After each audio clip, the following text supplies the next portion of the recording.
I think one of the biggest misconceptions when it comes to original creditors and debt buyers and debt collectors is that people will usually use strategies that are not pertaining to the type of creditor or debt collector or debt buyer that is coming after them, or debt collector that's coming after them. The biggest mistake most people will make with dealing with debt is using the same strategy when they're dealing with an original creditor, and using the same strategy when dealing with a debt buyer, and using the same strategy when dealing with a debt collector. You have to use different strategies pertaining to each one of them. Original creditors and debt buyers and debt collectors play by completely different rules.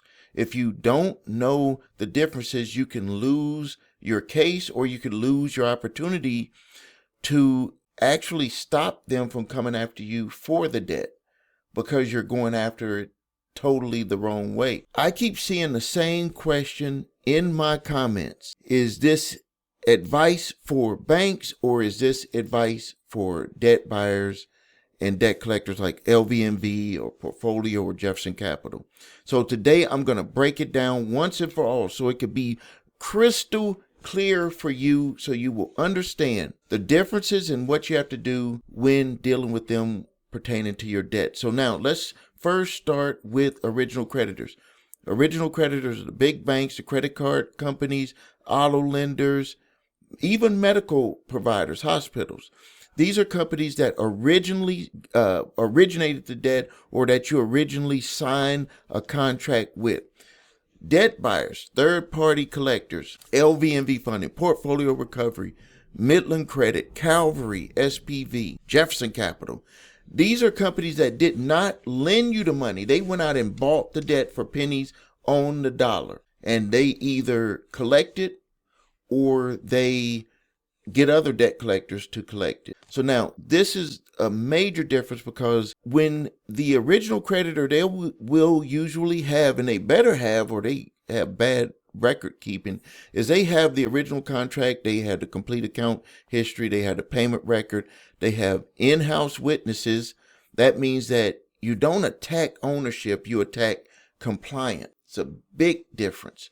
Now, debt buyers, and they will sometimes fake having an in-house witness of the documents, but they don't have an in-house witness of the accounting processes.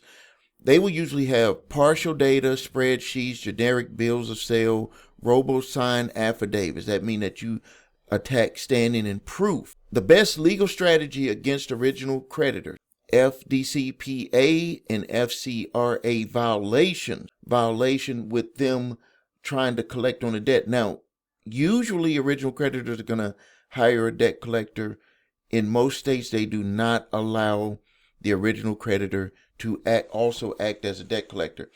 So it's very important. They're going to use a debt collector, but there's still, you attack the debt collector using the FDCPA and the FCRA violations: improper interest, fees not in the contract, payment, application errors, arbitration in some instances. I know I'm not big on arbitration, but if you read through it and make sure that it doesn't put you in a bad position, look at the arbitration clause, make sure you look at statute of limitations, and make sure that you also get documentation to prove that they do have mitigating damages that they can come after you for.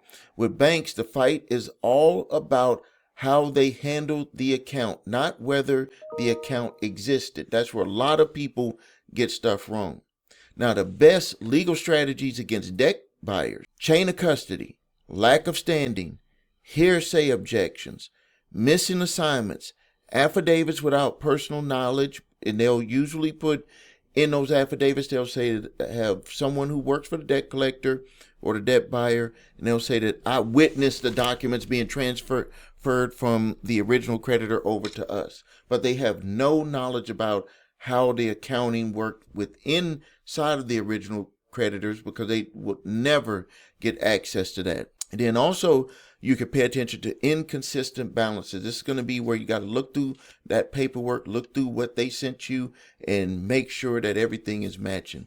So most debt buyers' cases will collapse when you force them to prove ownership and prove all of those different things that they're required to provide if you bring that up. Now, so really, to close this video out, the biggest mistake that you can make is not knowing and understanding if you're being sued by the original creditor or being sued by a debt collector. Because if you understand exactly who is suing you, then you could create your response and your attack the appropriate way. With Summons Master, we help people respond to debt collector lawsuits. We help people respond to original creditor lawsuits. And when you log in, and if you were to create your response yourself, you will see that we have two different choices within Summons Master.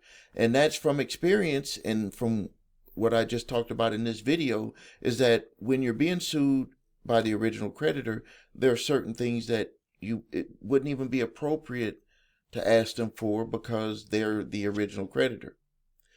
And on the other flip side is if you're being sued by a debt collector, there would be things that would be appropriate for you to ask for because they're not the original creditor. So if you're being sued by a debt collector, being sued by the original creditor, you do have rights. Once they take it into the court, you must respond. Most courts only allow you 15 to 30 days to respond.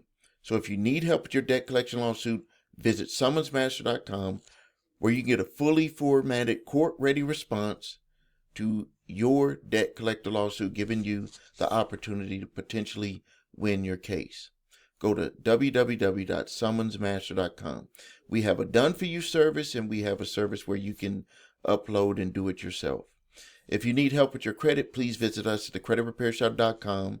Watch the video, What Makes Us Different, so you can see my 8-point validation process, my 2-phase settlement process.